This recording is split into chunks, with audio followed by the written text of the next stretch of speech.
Oi, gente, bem-vindos a mais uma transmissão aqui no canal de YouTube do Jornal o Globo, em que a gente vai falar de política, mais especificamente sobre as eleições de 2026. Esse já é o segundo encontro em que a gente debate esse assunto, inspirado no e-book lançado pelo Tiago Prado, editor de política do Globo, chamado Quem Será o Próximo Presidente? O primeiro debate também está disponível aqui no canal do YouTube. Temos dois convidados hoje também, mas antes de fazer as apresentações, deixa eu cumprimentar o Tiago. Obrigada pelo convite mais uma vez, Tiago. Fala um pouquinho aí da ideia desses encontros e também do e-book para quem chegou agora e não assistiu a primeira conversa. Carol, boa noite, tudo bem? Obrigado você mais uma vez por aceitar o convite. Acho que hoje a gente faz uma conversa com uma natureza um pouco diferente da anterior que fizemos. Fizemos primeiro com o Paulo Vasconcelos e o Renato Pereira, são dois estrategistas aí, né? Um que já está numa pré-campanha presidencial, a do Zema, o Renato. O Paulo, eu acho que muito provavelmente tocará uma campanha presidencial ano que vem. Hoje a gente está com a turma do ramo das pesquisas, né? Que você vai apresentar já já, e que eu acho legal também, porque a gente vai ter aqui duas figuras que eu respeito muito e que têm opiniões bem diferentes sobre o cenário político. Foi o que eu falei um pouco no nosso primeiro papo. Política não é ciência exata, então eu acho que essa é a graça aí dos nossos bate-papos e pedir para a galera continuar fazendo o download aí do livro. A gente já está completando aí 2 semanas, muita gente baixando. Vamos ver se a gente consegue aí trazer mais audiência aí para gente. Bom, então vamos para as apresentações de hoje. Está aqui com a gente o Renato Meirelles, que é dono do Instituto Locomotiva, integrante do Conselho de Desenvolvimento Econômico e Social. Ele fundou o Instituto Data Favela, escreveu os livros Um País Chamado Favela e Como Ser uma Empresa Antirracista. Renato, obrigada por aceitar nosso convite, tudo bem? Tudo bem, que privilégio estar aqui com vocês três. Vai ser um prazer bater esse papo com o Maurício, que é um amigo de muitos anos que eu respeito muito. E também o Maurício Moura, fundador do IDEA, Instituto de Pesquisas que atua aqui no Brasil e em outros países, né, como África do Sul, Argentina, Bolívia, México, Uruguai, Venezuela. O IDEA foi fundado em 2011 e o Maurício também montou um fundo multimercado chamado Zaftra, que investe em ativos baseado em resultados de eleições pelo mundo. Oi, Maurício, tudo bem? Bem-vindo. Obrigado pelo convite. Como o Renato falou, é um prazer estar aqui com vocês. Eu já é, acompanho o Renato aí faz mais de uma década, então incrível estar aqui. Obrigado pelo convite. Tiago, pode fazer as honras aí, abrir os trabalhos. Eu acho que a gente podia começar, vou começar pelo Maurício. Ele fez um levantamento super interessante ali no início do ano, né? O Maurício estuda muito eleições internacionais, né? E veio mostrando ali como que o que a gente chama de incumbente, né? Ou seja, o presidente que está no cargo, ele vem tendo dificuldades pelo mundo de conseguir a reeleição, né? Eu acho que é até uma natureza assim de divergência aqui dos dois, né? No Brasil, a gente tem muito a percepção de que quem está no cargo, quem tem o poder da máquina, tem facilidade de se eleger. Maurício, eu queria começar por aí com você. Por que que os incumbentes têm tido dificuldade de se reeleger pelo mundo? Bom, tem três motivos, né? E aí, só pegando uma série histórica, até estava atualizando isso, porque a gente teve eleição agora, final de semana passado, na República Tcheca, e mais uma vez um incumbente, que inclusive já foi primeiro-ministro lá, já foi chefe de Estado, voltou, né? Ele ganhou, ele fez quase que uma volta igual do Donald Trump, mais uma vitória da oposição. Então, nos últimos 10 anos, 77% das eleições foram vencidas pela oposição em países democráticos, né? Você tira os países de autocráticos ou países que as eleições não são na prática reais, né? Então, 77% das vitórias eu comecei a ver que isso se repetia, né?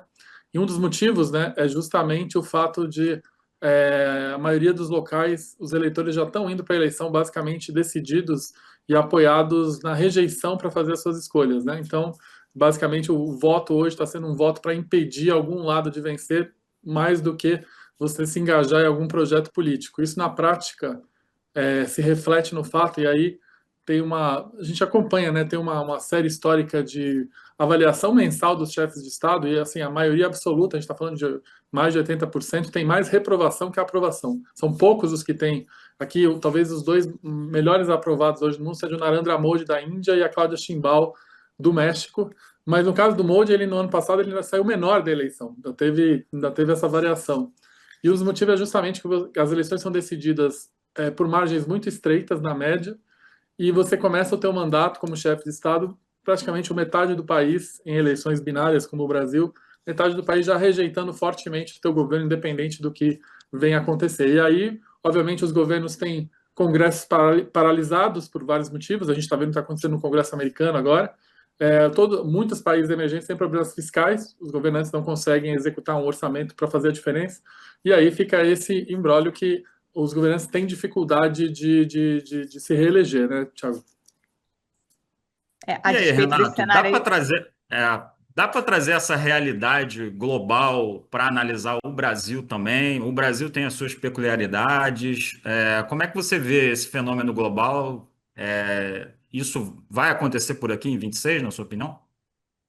Vamos por partes. Primeiro, fantástico aí esse levantamento que o Maurício fez, e muito da explicação se dá pelo fato de qualquer mandato, numa situação polarizada, numa situação de ter dois campos políticos se radicalizando. Isso acontece não só no Brasil e nos Estados Unidos, acontece em boa parte do mundo. Você começa um mandato com muita gente rejeitando aí o presidente, né? Se fizer a pesquisa de avaliação de governo no primeiro mês de governo, as pessoas já começam sendo mal avaliadas, e mal avaliadas por muita gente. Mal avaliadas porque quem não votou, quem votou no adversário e quem não votou em ninguém, se absteve, votou nulo, branco, ou seja, tende a começar sendo mal avaliado, já que não contou com o apoio da maioria absoluta. É, né? Um erro do senso comum acreditar que numa eleição de 2 turnos alguém ganhou a maioria do país. Não, ganhou a maioria dos votos, não a maioria do país. São coisas bastante distintas. E o que o Maurício traz para a gente não é uma opinião, é um fato. Fato que foi pesquisado, que foi bastante analisado, que foi apurado aí pela equipe do IDEA. Agora, como é que isso funciona no Brasil? Primeiro que o próprio fato da não eleição do Bolsonaro mostra uma tendência também de divisão e de ser apurado é, é, de uma forma que não é linear. Agora, respondendo a sua pergunta, mais um ponto importante, Thiago. Nós tivemos a maior reeleição de incumbentes para prefeito, que é uma realidade diferente, é uma lógica não popularizada, e se discute muito se quem ganhou a eleição foi a esquerda ou foi a direita. Quem ganhou a eleição foi o incumbente, foi a maior taxa da história de reeleição dos incumbentes para a Prefeitura de São Paulo, o que de forma alguma desvaloriza o raciocínio do Maurício, que mostra uma tendência internacional para campanhas majoritárias da presidência da República. Agora, vamos lá, vamos entender o Brasil. Vamos voltar na última eleição. Alguém em sã consciência acha que algum candidato, se não o Lula, ganharia do Bolsonaro? Se o candidato fosse o Haddad, alguém acha que o Haddad ganharia do Bolsonaro? Não ganharia. A força política do Haddad, inclusive, vem do Lula. Mas muitos eleitores não se empenham da mesma forma para isso. Então, isso começa por aí. Nós não teremos o Bolsonaro para concorrer com Lula. Então, da mesma forma que o Haddad não gostaria do Bolsonaro, é muito difícil achar que o Tarcísio ganharia do Lula nesse processo. Inclusive, a última pesquisa da Quest coloca o Tarcísio caindo nos pontos. A gente tem uma outra questão importante de ser colocado. A direita está mais rachada do que em outros locais. Né? Você tem uma direita mais ideológica e você tem uma direita mais pragmática, vamos dizer assim. E o Bolsonaro vai estar na cadeia quando isso acontecer. Né? Ou seja, a possibilidade do Bolsonaro estar preso é muito grande. Vamos ter um monte de acordo aí tentando ser feito. Então, isso coloca o Lula num outro patamar para isso. Agora, o que nós sabemos, e imagino que o Maurício concorde comigo, teremos uma eleição muito parecida do que foi a eleição da Dilma em 2014, com uma diferença de pontos que não será maior do que 3 ou 4 pontos percentuais num segundo turno entre o primeiro colocado e o segundo colocado. Será uma eleição disputada, será uma eleição aguerrida, mas com uma diferença pouco. Agora, isso não pode ser confundido, Thiago, eu queria terminar com isso, como um efeito total da polarização. Saiu uma pesquisa muito interessante no Globo de domingo, né, feita pelo Pablo Hortelado, conduzida pela Quest, em que mostra o tamanho do peso dos invisíveis aí em 51%, o que reforça algo que eu já ouvi o Maurício falar, e a gente já conversou algumas vezes, Thiago, que existe sim uma certa polarização, uma calcificação, mas não são 5, 10% que fazem isso. Nós temos uma camada muito maior de pessoas durante essa pesquisa feita pela própria Quest, aí, sob orientação do Pablo. Deixa eu aproveitar esse gancho. É claro que a gente sabe que vai ser uma eleição acirrada, né? Não dá para imaginar que alguém vai vencer com muita margem de vantagem, mas queria saber se vocês apostam no favorito. O Renato, na conversa no e-book, cravou, sem medo de errar, palavras dele, que o Lula vinha favorito para 2026 e o Maurício fez a ponderação de que é uma questão de se a população entende que ele merece ou não ser reeleito e que ele precisaria de uma gordura grande de aprovação, até porque a tendência do eleitorado do Lula é de ter um nível de abstenção maior. Você E que mantém ele essa não tem opinião, hoje, né? Renato, Maurício? O que Não. vocês acham? Temos um favorito? Primeiro eu quero só pontuar algumas coisas que o Renato falou que eu concordo. Essa coisa do Lula é bastante especial. Em 2010, o Lula tinha quase 80% de aprovação e a Dilma teve 55% de intenção de voto no segundo turno. Ou seja, se fosse o Lula o candidato em 2010, provavelmente grande parte desse pessoal que aprovava o Lula e não votou na Dilma teria votado no Lula.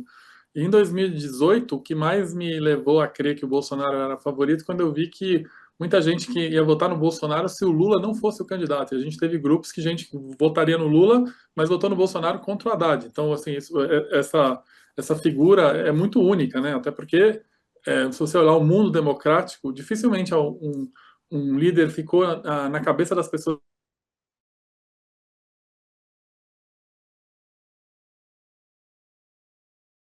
no mundo democrático, né? Então, assim, eu concordo com o Renato que o Lula é bastante especial, né, nesse aspecto. Agora, essa eleição vai ser muito complexa para ele. Primeiro porque o grupo que votou contra o PT em 22 praticamente não mexeu na avaliação dele de governo ao longo desses quase 3 anos. Quando a gente pergunta, faz a correlação de quem você votou no segundo turno em 22, como é que você aprova o governo, não merece continuar, né? Que é uma pergunta para mim que é crítica de reeleição, se o cara merece continuar ou não. Eu sempre falo para o Thiago que na véspera do segundo turno eu tinha 2 perguntas no tracking. Uma era intenção de voto, né? Lula ou Bolsonaro, estava dando 52 a 48 para o Lula, claro, tinha margem de erro de 2 pontos percentuais. E a outra era o Bolsonaro merece continuar ou não, estava dando 51 não merece, 49 merece, que foi praticamente o resultado. Então essa pergunta é muito forte. E hoje a situação do Lula nessa pergunta, nas nossas coletas, é uma situação de não reeleição. E aí o que eu conversei com o Thiago, inclusive no e-book, né? Tem o copo meio cheio, meio vazio, né? O copo meio cheio todos os presidentes em reeleição melhoraram durante a campanha. O Fernando Henrique melhorou, o Lula mesmo em 2006 teve uma explosão durante a campanha, a Dilma melhorou, ela foi fundamental na reta final da vitória dela. O próprio Bolsonaro melhorou durante a campanha, melhorou bastante, inclusive. Então, a questão é se o Lula vai conseguir essa melhora. E aí eu tenho uma teoria, Thiago, Renato, Carolina, que é a teoria dos 3%.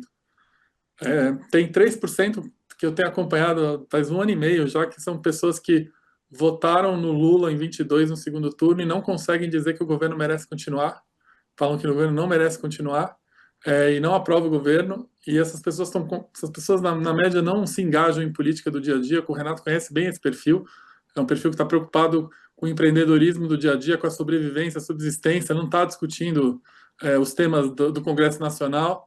Esse pessoal está muito na periferia das grandes cidades, e para mim a eleição vai ser decidida na capacidade do Lula ou não de trazer esses 3 pontos percentuais de volta. E óbvio que aí, por último, só para encerrar aqui, depende muito também de quem vai estar no segundo turno, ter um diálogo com esses 3%. Tem opções hoje que se fazem presentes que eu acho que tem mais potencial, tem outros que têm menos potencial para dialogar com esses 3%. E só o último ponto que a Carolina falou bem, o PT tem essa questão da abstenção. A abstenção, na média, é mais de baixa renda. A gente teve 5 milhões e meio de analfabetos que não foram votar em 2022, que faz muita diferença, né? Dados locais onde eles não foram votar para o PT.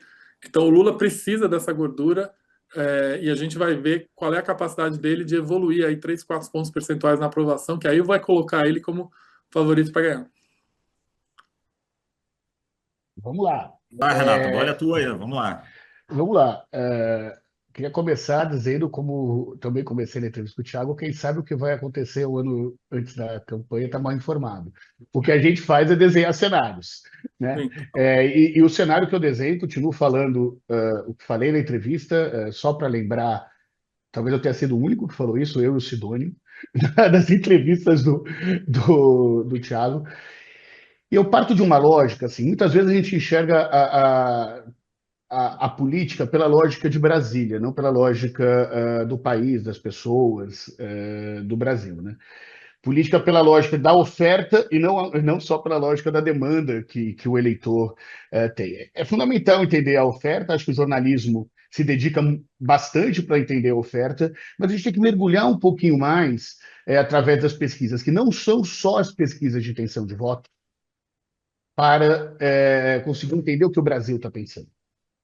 E aí eu vou mergulhar um pouco das pesquisas que nós, do Locomotiva, estamos fazendo para entender para os nossos clientes a conjuntura que o debate político está se dando e o debate do Brasil está se dando. As pessoas viam um governo do PT perdido, um governo que não tinha dito a que veio, que não estava entregando a cerveja e a picanha, mas também não estava dizendo que ia entregar. Pior do que não entregar é não dar essa perspectiva de que ia entregar. Um governo que sofreu com a crise do PIX. Vocês lembram do vídeo do Nicolas, tudo que representou a crise do PIX.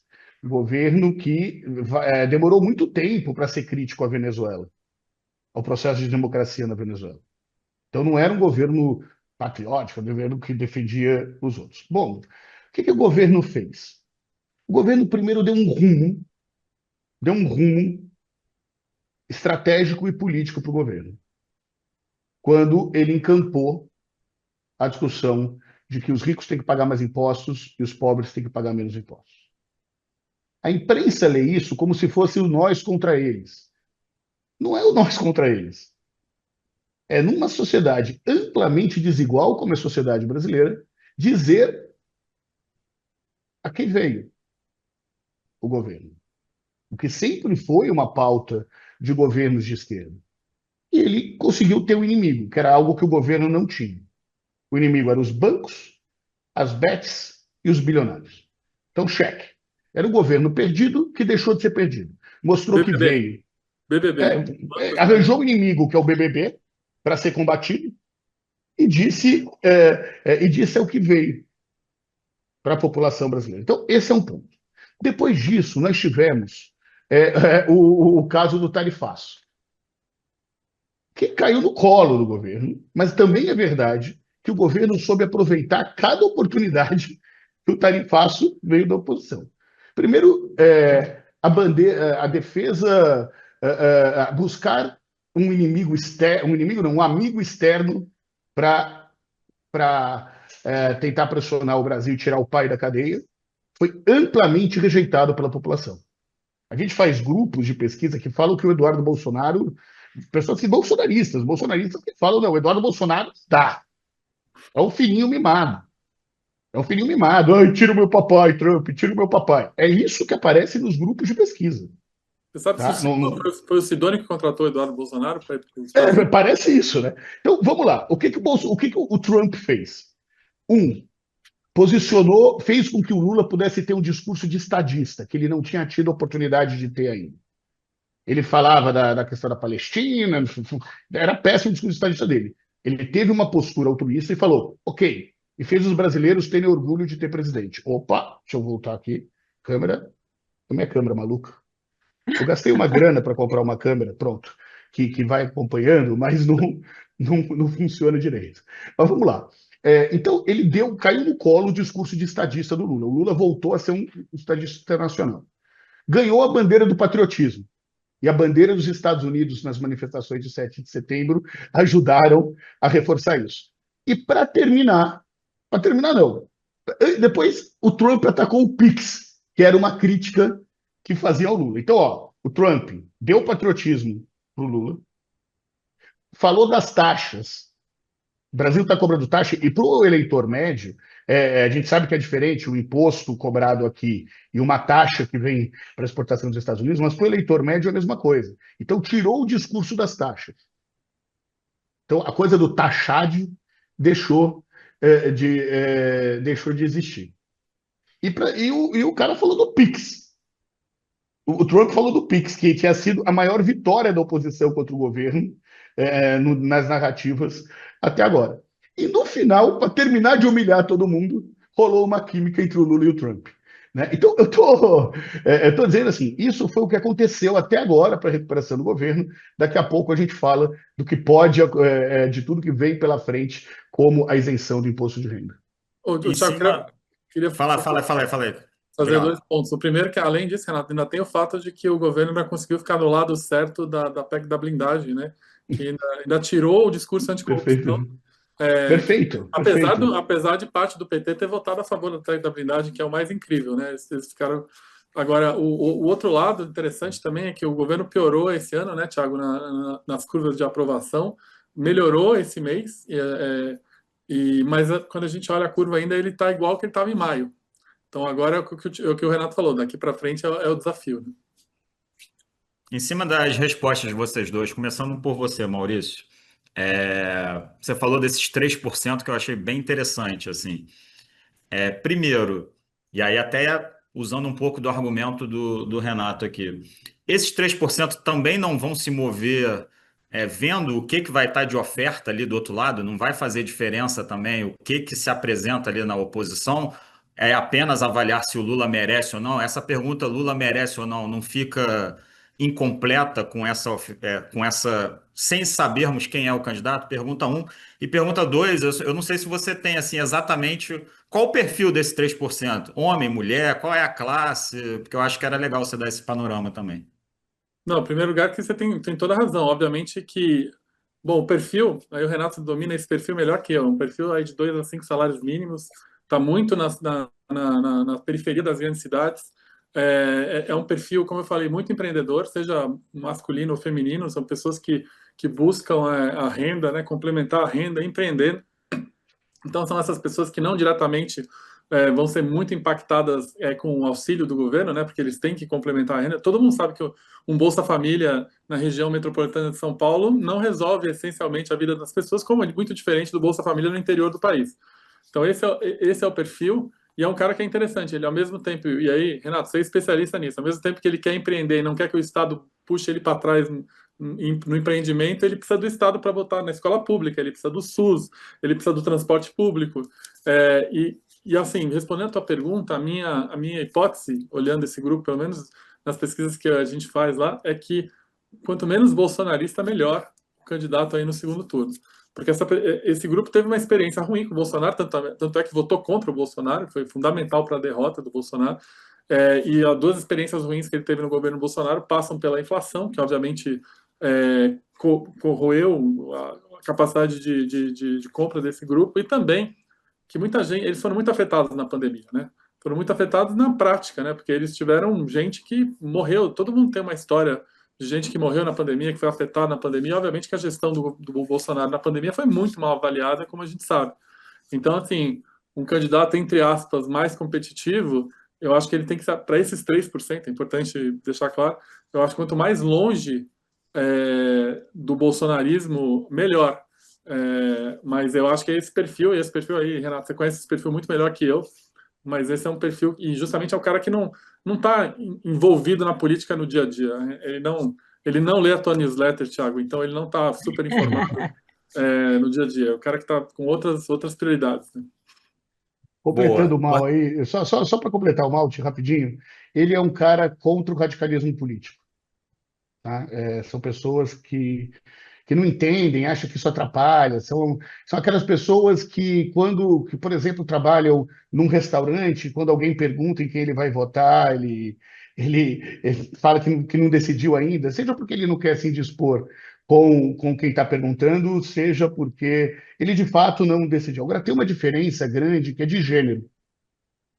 são as mulheres que usam esses serviços públicos, né? Então, como o Maurício estava falando, assim, são as mulheres que levam na creche, são as mulheres que estão levando o filho e vendo o pé de meia, são essas mulheres que estão ganhando o Vale Gás. Então, mesmo para esse público, tem uma série de políticas que estão chegando. Então, sim, é um público que, por não gostar do radicalismo, são conservadores, mas por não gostar do radicalismo político, tentam se afastar desses debates e utilizam mais os serviços públicos, em especial as mulheres, que são quem são beneficiados por serviços públicos, e aí o governo Lula tem o desafio de fazer esses serviços públicos somarem aí para as pessoas. Acho que esse é só o complemento para o mal. Então, Renato, mas aí fazendo um contraponto às duas virtudes que você apresentou do governo para virar a questão da popularidade, você falou do discurso, né, de proteção aos pobres, de maior, né, de maior taxação dos ricos para beneficiar os pobres, e você falou a questão do tarifaço. Duas perguntas. Primeiro, uma calibragem ruim desse discurso de ricos e pobres não pode afastar esse eleitor que não gosta de radicalismo, assim, que esse eleitor que às vezes ele é mais de centro? Primeira pergunta, assim. E segunda, sobre o tarifaço. A gente está em outubro. Será que tem fôlego isso até agosto, setembro do ano que vem? Ou em agosto, setembro a gente vai estar falando de outras coisas e esse assunto não será um assunto mais que possa ser usado pelo governo? Acho que são as duas provocações ao que você colocou aí. Maravilhosas perguntas. Bom, vamos lá. Primeiro, com relação a se afasta o meio. Não, porque é uma leitura nossa, de quem gosta de política, que o nós contra eles chega na população dessa forma. Não chega. E digo mais, porque se chegasse, o Lula ia ganhar de muito. Tá? Só para se chegasse dessa forma radicalizado, porque nós temos muito mais pobre do que rico no Brasil. Então, se fosse compreendido dessa forma, seria bacana. Mas vamos lá. Imagino que a gente esteja falando do eleitor da Simone, de um eleitor do Ciro, daqueles da eleição passada. Vamos pensar esses eleitores vistos aí como médio, como centro moderado, esses nomes bonitinhos que a imprensa gosta de dar. Esses eleitores têm uma posição tão contrária, assim, a maioria dos eleitores, ao que foi feito nos Estados Unidos, ao tarifaço, tão contrário ao tarifaço. Pensa que numa eleição em que você não vota só em quem você gosta, você evita que quem você não gosta entre, esse ponto chega. Então, falar, esse pode afastar o eleitor do Lula, e o Bolsonaro vai estar fazendo o quê? Está afastando exatamente esse modelo de eleição. Então, acho que não chega dessa forma. Nós já fizemos pesquisas que a taxação de super ricos é amplamente defendida pela população brasileira, inclusive pelos eleitores do Ciro, inclusive pelos eleitores da Simone. Então, não me parece que esse discurso vá afastar esse eleitor, que nós estamos chamando de média aqui, e que não são os 3% que são chave também, tá? São esse eleitor do centro expandido de São Paulo, vamos dizer assim, um pouco de um processo mais colocado. Falei centro expandido de São Paulo para ilustrar, né? Que é o que faz, inclusive, estar discutido da Simone ser candidata ao Senado por São Paulo, só para a gente entender um pouquinho desse processo. Tem uma outra coisa, que é se o tarifaço vai ter fôlego lá ou até não. Sim e não. Provavelmente o Lula vai capitalizar alguma coisa até o final do ano e no início do ano, se tiver uma vitória, ou esse assunto vai virar algo comum, então é algo que se estender é bom para o governo. Mas vamos lembrar o que é uma campanha eleitoral. Campanha eleitoral volta a tudo. Campanha eleitoral voltava às barbaridades contra a vacina, mesmo já tendo um tempo que partiu a pandemia. Volta crise do filho de não sei quem em tal situação. Campanha eleitoral, você tem TV todo dia para dar porrada no adversário. Então, aquela foto, e isso eu também falo sem medo de errar, a foto do 7 de setembro com a bandeira dos Estados Unidos será usada na campanha do Lula. Pode cravar. Tenho nenhuma dúvida. Maurício está também falando, qual é a chance de não aparecer aquela bandeira na campanha do Lula? Então, vai esfriar sim, mas é um assunto que pegou tanta gente, que foi tão forte, que irá voltar as pessoas falam, não, soberania, patriotismo. Do ponto de vista do eleitor, tem menos a ver com isso, eu acho, com esses nomes que nós damos para isso, e mais a ver com achar que teve um presidente que teve uma postura que defendeu o país. Tá? Se eu tivesse que resumir nisso. O Pois é, Thiago, queria pegar. desculpa. Fala, Maurício. Não, por favor. Eu ia pegar esse gancho dos assuntos, né? A gente está falando muito de pauta econômica, quando a gente está falando de tarifaço, quando está falando de imposto de renda, de taxação de bets e de bancos, mas a gente sabe que tem outros grandes assuntos numa campanha presidencial, como a agenda da segurança pública e a pauta dos costumes. Queria ouvir vocês, na avaliação de vocês, quais vão ser esses grandes temas e o peso de cada um. Pode começar, Maurício. Bom, na verdade, para cada subgrupo, né, que a gente olha, tem um grande tema, né? Não tem um tema que perpassa todos os subgrupos diferentes de divisão de eleitores. Se me perguntar desses 3%, quando eu estou mirando eles, o tema da economia é muito forte. Tanto a economia da geração de renda, como a economia que o Renato mencionou, a economia do dia a dia, da educação, da saúde, que são temas que afetam, obviamente, o bem-estar e o bolso dessas pessoas. A gente tem, obviamente, nos núcleos diferentes, pró-governo e anti-governo, temas diferentes. O tema da segurança pública é um tema que, obviamente, ele perpassa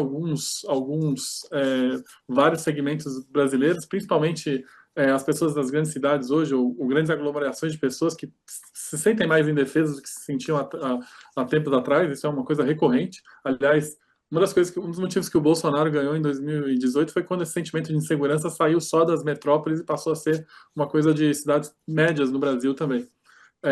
Certamente. Tem a questão agora do PCC, que é uma questão agora que está muito forte, né, do crime organizado, que ganhou uma relevância.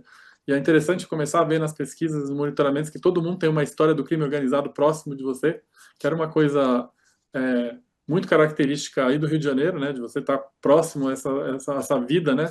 Hoje a gente vê em vários lugares do Brasil. Então eu começo a me perguntar como isso vai aparecer na campanha, na prática, né.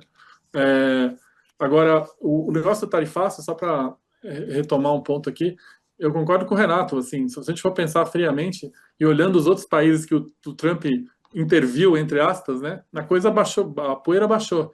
Porque, por exemplo, é grande a chance de que tenha uma isenção para o setor de café, de açúcar, de carne do Brasil, porque daí você já praticamente acabou com a discussão central do agro em termos de exportação. Isso é bem provável que aconteça. Então, assim, claro que se o Trump, no meio da campanha, apoiar um candidato ou outro, que é totalmente incontrolável e imprevisível, que o Trump vai tuitar, isso não tem... o Trump tuitou no dia da eleição canadense, pedindo para votar na oposição, o Mark Carney, tipo, no dia da eleição ele tuitou. Então, assim, ele é completamente imprevisível. Mas o Renato falou a verdade, eles vão trazer isso o tempo inteiro. Aliás, qualquer campanha faria isso, né? Assim, natural. Uhum. Agora, a gente está falando um pouco de como o governo tem que fazer para se destacar, para ganhar. Eu só queria dar minha sugestão, entre aspas, aqui, para a oposição. Claro que eu não estou trabalhando para a oposição, mas tem duas coisas que eu acho que são muito fortes e que tiram o Lula e o PT da zona de conforto, uma é abraçar, não o bolsonarismo, né? Porque, como eu falei, eu acho que quanto mais bolsonarista no segundo turno, maior a probabilidade do Lula ser reeleito. Tá? Essa é a minha... mas o valor do agro brasileiro, como o valor como um conceito mais expandido, porque o agro brasileiro é percebido no interior do país, em vários locais, como o setor que realmente traz riqueza para as pessoas, e hoje em dia é um setor que faz com que as pessoas deixem de imigrar do Brasil, das cidades pequenas e médias, para os centros urbanos, que todo aquele processo de migração dos anos 70, 80, foi em função da busca por riqueza, né? E hoje o agro, em muitos locais, ele provê a riqueza, então, assim, e o PT tem dificuldade de entrar nessa seara do agro. E a outra, voltando para os 3% aqui, o candidato de oposição tem que abraçar esse empreendedor, essa empreendedora do dia a dia, o cara dono do próprio nariz, o cara que tem que buscar renda toda semana, todo dia. De alguma maneira, né, Renato, o Pablo Marçal meio que abraçou essa causa aí do jeito dele aí na cidade de São Paulo, que é uma causa que a esquerda em si começou a se atentar para isso, né? A gente viu no meio da eleição de São Paulo, o movimento aí de tentar se atentar para isso, mas não é a zona de conforto do Lula, do PT, enfim. Acho que esses dois valores assim tem que estar muito forte num candidato de oposição que queira ser competitivo. Concordo com o Maurício. Concordo com o Maurício. Talvez acrescentaria só mais um tema, o tema da violência, colocaria mais alguns elementos. Tem o roubo do celular. O roubo do celular não é um detalhe. O roubo do celular tira a carteira do cara, dá a chance de terem saques do dinheiro, de fazer Pix com o dinheiro das pessoas. As pessoas têm mais medo de perder o celular hoje do que de perder a carteira. É no celular que estão boa parte do acesso aos programas sociais, que ele consulta todas as coisas do banco. Então, a perda do celular na violência é o que seria a microeconomia da violência, né? Então, do mesmo jeito que a gente fala, tem os dados macroeconômicos, mas tem a economia do supermercado, né? Você tem os dados de violência gerais, você tem o PCC e você tem o roubo do celular. Esse roubo de celular, de gente que atira pedra e tudo mais, é o que mais incomoda as pessoas. E aí faz com que, por outro lado, dê uma oportunidade do governo que não controla a segurança pública, governo federal que não tem poder sobre a polícia, né? A Polícia Federal vê outras coisas, tenha um acesso, tem uma chance de ter um posicionamento com relação a isso que são os programas de bloqueios de celular e de rateio de celular e o fechamento de uma política clara de fechamento de lojas que revendem celulares usados, né? Então, isso virando lei, isso virando uma política, dá uma ideia de movimento para o governo que pega isso. Eu queria chamar atenção num outro ponto, que não aparece hoje na lista, quer dizer, sempre apareceu na lista de prioridades, mas não é um grande tema, que é o tema da saúde. Estão tendo algumas medidas feitas no Ministério da Saúde que merecem atenção pelo seu potencial de voto. O que é uma fila?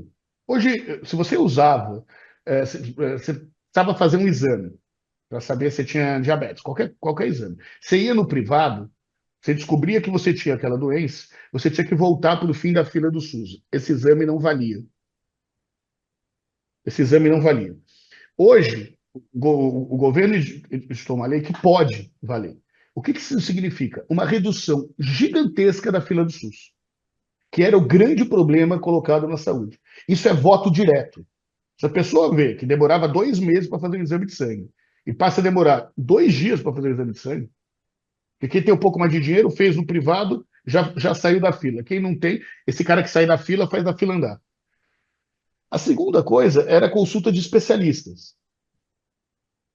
Que eu estou com o exame, o que eu faço? E aí a parceria com a iniciativa privada, as clínicas privadas, seja para os exames, seja para a consulta, vai efetivamente reduzir muito a fila do SUS. Isso gera uma sensação de bem-estar, de que o governo está fazendo algo muito grande. Tá? Então, eu só queria acrescentar o tema da saúde como um potencial efetivo aí de diminuição de uma crítica ao governo e ao poder público. Eu queria falar da prateleira da direita. Desculpa, André, só desculpa, Ti. Mais um dado. Não é verdade que todo mundo acha que o Tarcísio controla a violência. E também é um outro ponto. O Tarcísio terá dificuldade de falar que é ele que vai resolver a violência. A solução que ele deu com o Derite está deixando as pessoas de São Paulo mais irritadas com a polícia do que o contrário. Então, só para deixar claro que, sim, a violência é um senhor tema, mas não vamos dar como certo que o Tarcísio é visto como alguém capaz de usar violência. E as pessoas fora de São Paulo, os paulistas não sabem disso, mas adoram criticar qualquer governador de São Paulo, tá? Então, sendo o Tarcísio, mas o Tarcísio vai o quê? Vai exportar o PCC para cá? Eu já ouvi essa pesquisa. Fazendo grupo fora de São Paulo, eu já ouvi essa pergunta. O Tarcísio irá exportar o PCC para cá? Não, isso aconteceu, inclusive, na campanha do Lula contra o Alckmin em 2006. O PT usava o argumento: você quer que o PCC pare o seu estado como a condição do estado de São Paulo? Esse argumento já foi usado, e o Renato tem toda razão. mesmo um candidato, um governador de São Paulo que tenha tido extremo êxito, as pessoas acham que a agenda de São Paulo não é a agenda do Brasil. Essa é uma questão estabelecida. Tudo bem que o Tarcísio não é de São Paulo, ele não é paulista, mas ele é governador de São Paulo igual. Foi um problema para a Serra, foi um problema para Alckmin lá atrás, em candidaturas presidenciais, né? E era justamente, enfim, falando dessa prateleira da direita, o Tarcísio é um dos nomes que está nessa prateleira, Caiado, governador de Goiás, o Zema, governador de Minas, o Ratinho, governador do Paraná, e Michele Bolsonaro e Flávio Bolsonaro também são especulados como possibilidades para 2026. Aí eu quero explorar a capacidade de vocês de diagnóstico e de previsão, tá? A tal da bola de cristal que eu e Carol estamos sempre aqui brincando com quem a gente entrevista. De diagnóstico é o seguinte: desses 6 nomes, quem é o cara mais competitivo para enfrentar o Lula, objetivamente? E de previsão quem é que vai ser candidato aqui, afinal, desses nomes para vocês? Quem é que começa aí com essa? Vai lá, Pô, Mauro. isso é pro Renato, pô. Tá, vamos lá, vai, Mauro. Eu vou, vai. Eu começo. Não dá para saber porque ninguém controla a cabeça do bolsonarismo. Vamos entender nessa lógica da oferta. É um erro achar que tem racionalidade no processo de decisão do bolsonarismo. Existem medos, será que eu vou perder o meu espaço? Não vou perder meu espaço? Existe um medo que, sem nenhum Bolsonaro ocupando esse espaço, a política, o campo político sob liderança desse presidente tende a diminuir, e cá entre nós tende mesmo, mas não dá para saber. Então, eu vou responder a pergunta de qual desses será candidato. Fazer uma provocação aqui. Não sei se vocês repararam nas pesquisas da Quest, e também sai nas do Datafolha, que são as duas que publicadas aí com mais atenção pelo jornal, a diferença dos candidatos oposicionistas ao Lula é muito pequena. É muito pequena. Por quê? Porque o voto não é dele, o voto é anti-Lula. Ou você acha que o cara do Sergipe vai votar no Ratinho Júnior hoje? Não, ele. Eu tenho a menor ideia quem é o Ratinho Júnior. Não, pode até responder lá, conheço, porque o Ratinho, o nome Ratinho me lembra alguma coisa. Mas assim, não sabem. O fato dessa distância. E daí fala, agora o Tarcísio caiu 2 pontos, 3 pontos. Pessoal, dane-se. Não é isso que é importante. O importante é o seguinte: existe uma parcela antipetista muito grande, que num segundo turno coloca pelo menos 40% dos votos válidos. Ponto. Seja quem for. Seja quem for. Pode ser o Renan, o filho dele lá, como é que chama? O 04? Não, Renato. Jair Renan. Jair Renan, isso. Renan. O Renan Júnior fez demais. Pode ser um cachorro. Assim, tanto faz isso. Então fica uma discussão. Se a decisão da direita for por quem tem mais intenção de voto, não é uma decisão que pega. O que eu faria se eu tivesse poder sobre a direita e tivesse numa campanha? Tarcísio e Zema. A chapa mais forte é Tarcísio e Zema. Torcendo para sair um Bolsonaro do outro lado. Porque no segundo turno não vão poder se juntar ainda. Sair algum Bolsonaro que juntasse a extrema-direita, ou que viesse o Marçal, que armasse assim, toda a extrema-direita e tivesse um cenário de ter 3 candidatos com mais de 15% dos votos. Né, que é o cenário, acho que esse é o cenário mais perigoso para o Lula. Tá? Então, se você me perguntar qual é o cenário mais perigoso para a reeleição do presidente Lula, é ter 2 candidatos oposicionistas com mais de 15% dos votos. Não 15, mas alguém com 20 e poucos e outro com os 15 que se juntariam num segundo turno. Agora, efetivamente, são os 2 maiores colégios eleitorais do Brasil. Você tem aí. Thiago, só para elaborar, eu concordo com o Renato. Haja visto que o voto espontâneo todos esses pré-candidatos é praticamente nenhum, né? que o voto espontâneo, eu sempre defendo o voto espontâneo, eu sei que a imprensa gosta de publicar o estimulado, né? Já cansei de comprar essa briga, viu, Thiago? Já desisti. Porque Eu já briguei com o Thiago também várias vezes. Não briguei, já não, eu já esqueci. falei, O importante olha lá o O espontâneo. importante é o lead, não é o número, mas eu já entendi essa parte, eu juro que eu já entendi. Mas o voto espontâneo, ele dá duas informações muito importantes. Obviamente que o cara que responde espontaneamente, ele está muito mais engajado com o candidato. E, obviamente, quem lidera o voto espontâneo hoje é Luiz Inácio Lula da Silva, assim, disparado. O Tarcísio tem um voto espontâneo um pouquinho maior, porque ele está no maior estado, como o Renato falou, ele tem mais voto, é natural. Mas, assim, o voto espontâneo hoje mostra o tamanho do desconhecimento de todos esses daí. Agora eu tenho duas leituras. Eu acho que o Renato tem razão no sentido do Tarcísio e Zema, porque tem mais voto, tem mais concentração, e os dois potencialmente são mais conhecidos, né? Agora eu queria dar uma ênfase no Ratinho Júnior, gente. Assim, primeiro porque o sobrenome Ratinho é conhecido nacionalmente. Assim, ninguém conhece o Ratinho Júnior em Sergipe, mas todo mundo conhece o Ratinho. Assim, já tem pelo menos um primeiro cartão de visita. E o Ratinho, Thiago, ele está se beneficiando de uma coisa na oposição, que é o fato de, e aí com todo perdão do que eu vou falar aqui, todas as aspas possíveis, não tem imprensa no Paraná, né? Então o Ratinho não precisa responder o que ele acha do tarifaço, o que ele acha da PEC da blindagem, o que ele Genial, acha do Mauro. Metranol. Então, assim, o Zema e o Tarcísio, eles estão toda hora tendo que se botar a cara lá para dizer o que ele acha do Trump. Eu acompanho o Ratinho, cara, ele só dá notícia boa. Assim, a imprensa só dá inauguração, geração de emprego. Então, assim, eu acho que nesse movimento de jogar parado, eu acho que ele está numa posição muito confortável, porque justamente ele não respondeu sobre o tarifaço, não respondeu sobre o Trump até. O que o Ratinho acha do tarifaço? E, obviamente, ele não se desgasta, né? Porque aqui o Tarcísio está passando por um período de desgaste, né? Assim, implicações presidenciais enormes. Eu concordo com o Renato. Você acha que não vai voltar a foto do Tarcísio com o boné do Trump ou a frase do Tarcísio da Coca-Cola durante a campanha? É natural que vai voltar, né? Qual que é a frase, qual que é o escorregão que o Ratinho deu esse ano? Porque ninguém pergunta para ele, né? Ele tá numa situação muito favorável. Mas, dito isso, eu concordo com o Renato. Tem espaço para entrar um outsider com um discurso, eu sou contra tudo que está aí, como o próprio Pablo Marçal se inseriu, né? Agora, o único ponto de divergência um pouquinho, Renato, eu acho que uma coisa que eu aprendi de Brasil é que, assim, existe um movimento muito grande dos eleitores do antipetismo de chegada. Na reta final, eles se aglutinam em torno de um nome. A gente viu isso em 2014, né, que no final aglutinaram em torno do Aécio.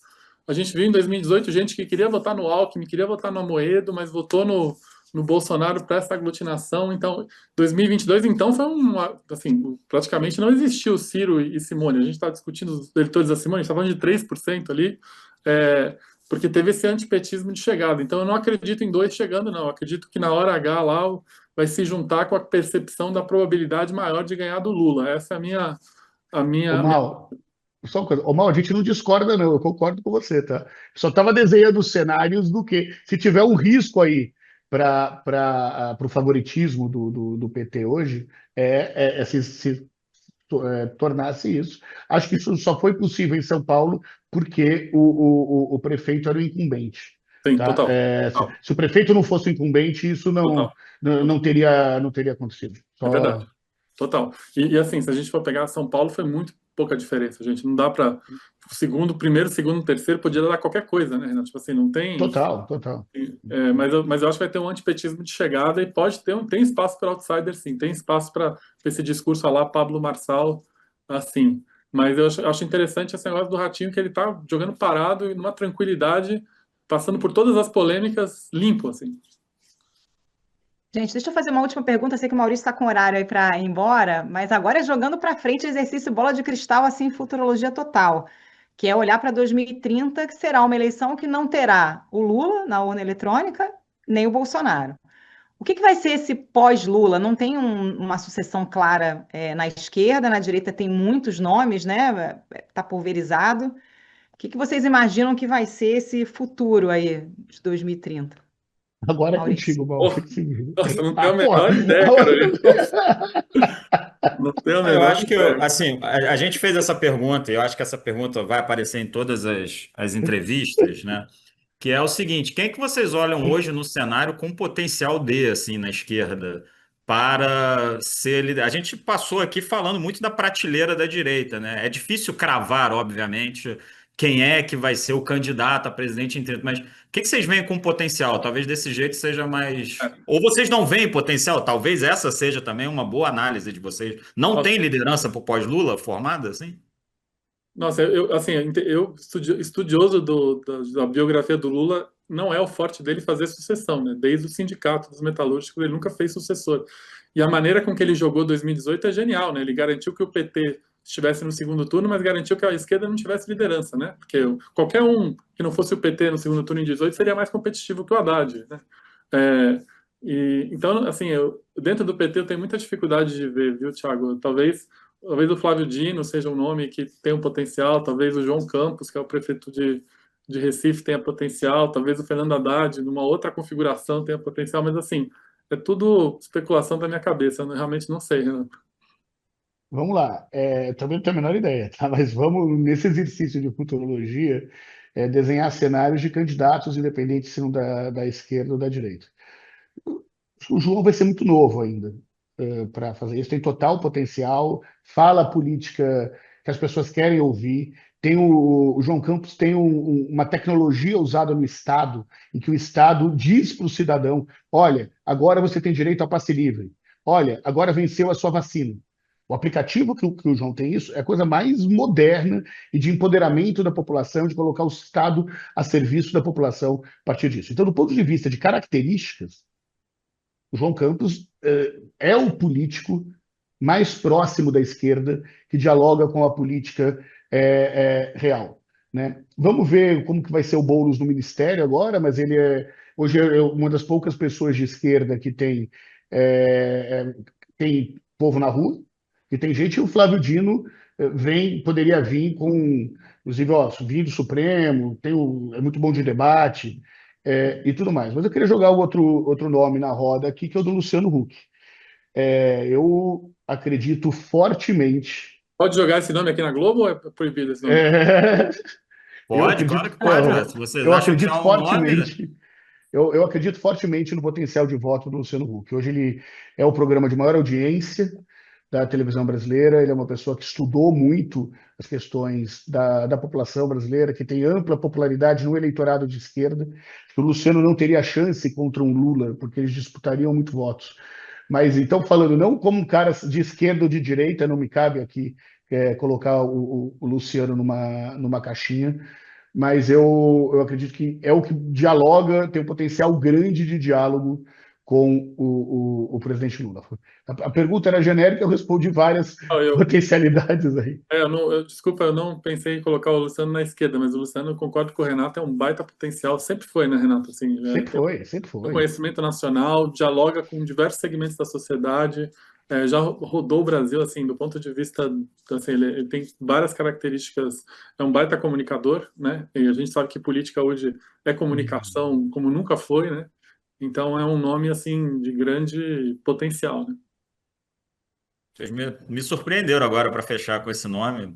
A gente não falou do Ciro Gomes também, que está aparecendo nas pesquisas, mas esse aí não, né? Vou deixar para o Renato esse. Tem o Ciro, né? Ele deve vir a governador do Ceará, né? Muito provavelmente. Hoje é o que ele diz. Se ele está dizendo. Mas é isso, gente. Olha, É isso. Gente, obrigado pelo convite, hein? Foi um prazer. A gente é que agradece. Maurício Moura, Renato Meirelles, muito obrigada, viu? Até a próxima. Um privilégio estar aqui com vocês. Beijo grande. Valeu, Thiago. Valeu, Carol. Até a próxima entrevista. Continuaremos. Valeu, e depois Carol. cobraremos aí da turma aí. Foi divertido, vai, pessoal.